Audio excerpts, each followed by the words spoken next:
Joining me now is Shirley Yu, Senior Practitioner Fellow with the Ash Center, Harvard Kennedy School, and a visiting Senior Fellow at the London School of Economics. She joins me now from Washington, D.C. Thank you for your time, Shirley. What does the recent economic data tell us about how the Chinese economy is doing?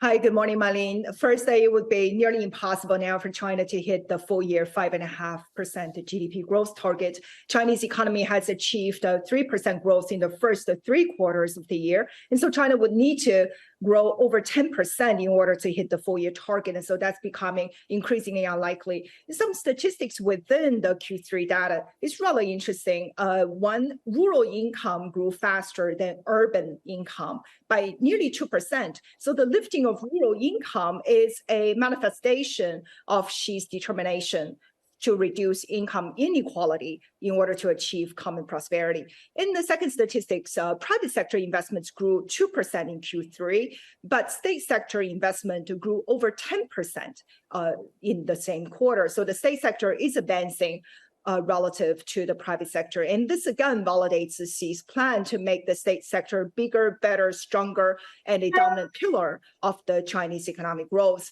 And 3, high-tech manufacturing value added grew the fastest across all the industrial sectors in Q3. And so there is a whole of government approach in pushing the growth of China's high-tech industries. And number 4, really interestingly, savings accounts saw a sharp rise in 2021.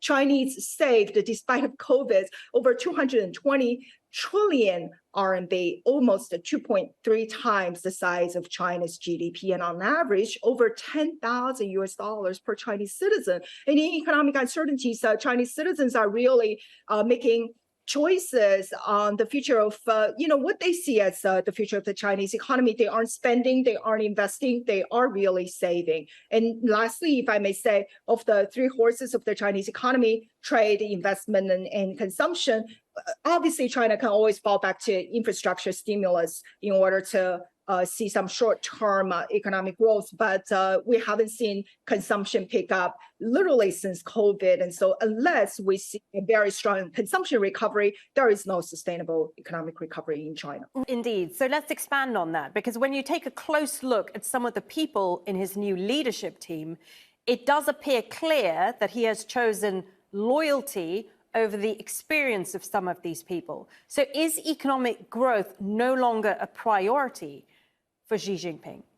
Marlene, economic growth will always be essential in China. As just have mentioned earlier, economic security now has become a more acute national priority for the current administration over GDP growth. But that's not to say that economic growth is not essential.